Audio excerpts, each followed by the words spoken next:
पाकिस्तान की तारीख में सियासी जमातें जो हैं वो हमेशा बड़े ग्राउंड में जलसे करती आई हैं और मुस्लिम लीग नून भी 21 अक्टूबर को एक बड़ा जलसा नवाज शरीफ के इस्तकबाल में करने जा रही है। जलसे से पहले प्लानिंग की जाती है कि किसी किस्म का नाखुशगवार जो है वो वाकया ना हो, तो इस जलसे में भी खास तौर पर एक बुलेट प्रूफ शीशा जो है वो रखा गया है, जहां पर मियां नवाज शरीफ जो हैं वो इस शीशे में खड़े होकर डाइस पर कारकुनों से खिताब करेंगे। मुस्लिम लीग नून का जो 21 अक्टूबर को जलसा होना है उसका स्टेज तैयार हो चुका है। इसका थोड़ा सा मुआयना करते हैं और आपको दिखाते हैं किस तरह से। एक तो ये बुलेट प्रूफ शीशा हो गया, यहाँ पर ये मियां नवाज शरीफ की सिक्योरिटी के लिए तैनात किया जाएगा, रखा जाएगा।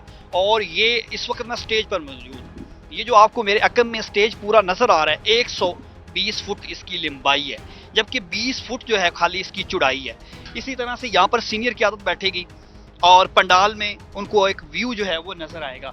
इसी तरह से अगर हम बात करें इस स्टेज के साथ साथ एक यहाँ पर डाइस, जहाँ पर बुलेट प्रूफ जो शीशा मैंने कहा रखा जाना है, वो इस यहाँ पर रखा जाएगा। मियां नवाज शरीफ जो है यहाँ आएंगे और ये उनके लिए बाकायदा खसूसी एक कैबिन बनाया जा रहा है और इस कैबिन के गिर्द जो है वो बुलेट प्रूफ शीशा रखा जाएगा। और उसके बाद यहाँ पर तकरीबन जो है वो 10 फुट इस कंटेनर से आगे कंटेनर लगाए गए हैं, ताकि वहाँ पर मियां नवाज शरीफ आगे जाकर कारकुनों से खिताब करेंगे और उनका जो खास तौर बयानिया है वो पार्टी का देंगे और 4 साल बाद वो वापस आ रहे हैं। इसी इंटरेस्ट से मुस्लिम लीग नून की सीनियर क़यादत जो है वो आएगी और उनको यहाँ से आने की इजाज़त दी जाएगी। और जो उसके अपोजिट इंटरेस्ट है, यहाँ पर जो मुस्लिम लीग नून के दीगर मुस्लिम लीग नून के जो कायद नवाज शरीफ वो यहाँ से रवाना होंगे। यहाँ पर पंडाल जो है तकरीबन मुकम्मल हो रहा है और मुकम्मल होने के बाद यहाँ पर सिक्योरिटी जो है वो क्लियरेंस की जाएगी और इसके बाद जो है वो किसी को इस स्टेज पर आने की इजाज़त नहीं दी जाएगी।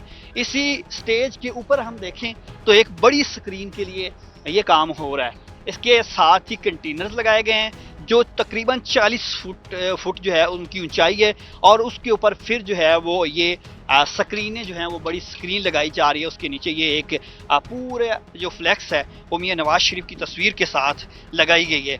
पाकिस्तान तरीके इंसाफ को देखें, गुज़श्ता अदवार में उनके जलसे होते रहे तो उनके लिए स्टेज जो थे वो बढ़ाए जाते थे। स्टेज यहाँ पर इस वक्त सिर्फ एक स्टेज है और एक मीडिया के लिए रखा गया है और बाकी कोई स्टेज नहीं बनाया गया। सीनियर क़यादत जो सारी है यहाँ पर मौजूद होगी और गालबन जो है वो पंडाल के अंदर कोई ऐसा हिस्सा मुख्तस किया जाए जो कि दूर दराज इलाकों से मुल्क भर से आने वाले लीगी कारकुन जो सीनियर क़यादत है उनके लिए यहाँ पर इंतजाम किए जाएंगे और वहाँ बैठेगी।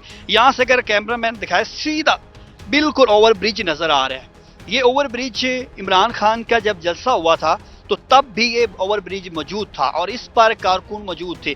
अब मुस्लिम लीग नून का पंडाल तो ये है, लेकिन ये ओवर ब्रिज भरेगा, इससे आगे तक कारकुन होंगे तो शायद जिस तरह से मुस्लिम लीग नून कह रही है कि तारीख रकम होगी, तमाम जलसों के रिकॉर्ड टूटेंगे, तो फिर ही जो है वो मियां नवाज शरीफ का ये जलसा तारीखी करार दिया जाएगा। सामने बिल्कुल वो आपको पहाड़ी नज़र आ रही है, इस पहाड़ी के करीब जो है वो कुछ प्लान किया गया कि आतिशबाजी का। जब नवाज शरीफ जैसे ही यहाँ पर पहुँचेंगे तो यहाँ से आतिशबाजी होना शुरू हो जाएगी और भरपूर आतिशबाजी से जो है वो इस्तकबाल किया जाएगा। ये मुस्लिम लीग नून की जानिब से प्लान किया गया है कि मियां नवाज शरीफ जो है वो 4 साल बाद जो है वो वापस आ रहे हैं और उनका भरपूर इस्तकबाल करना है। और इसी सिलसिले में एक इस जलसे की एक और खसूसियत ये है कि यहाँ पर सरकारी जो है वो मसलन कि जो PHA की अमला है वो भी साथ ये सामने ग्राउंड में मुकम्मल तौर पर इस ये लाइटिंग बहाल की जा रही है। यहाँ पर ग्राउंड की जो पानी जहाँ पर है वो निकाला जा रहा है और ये PHA का अमला को मौजूद है। सरकारी मशीनरी जो है वो इसमें हेल्प कर रही है पंडाल के अंदर तमाम तर इंतजामात में। मुस्लिम लीग नून की जानिब से इस जलसे की तैयारियों को हतमी शक्ल दी जा रही है और तारीखी जलसा बनाने के लिए इसका भरपूर कोशिशें की जा रही हैं और ये रिकॉर्ड तोड़ेगा बाकी जितने जलसे हैं। ये तो 21 अक्टूबर को मालूम होगा, लेकिन इस वक्त यहाँ पर तैयारियों को हतमी शक्ल दी जा रही है। और जैसे मैंने बताया कि सर्दी होगी, शाम का मौसम होगा, लेकिन ज़्यादातर मुस्लिम लीग नून के रहनुमाओं की जानिब से ये कहा गया कि जलसा जो है वो 10 बजे तक इख्तिताम किया जाए। 10 बजे के बाद नवाज शरीफ यहीं से जाती उम्र रवाना हो जाएंगे।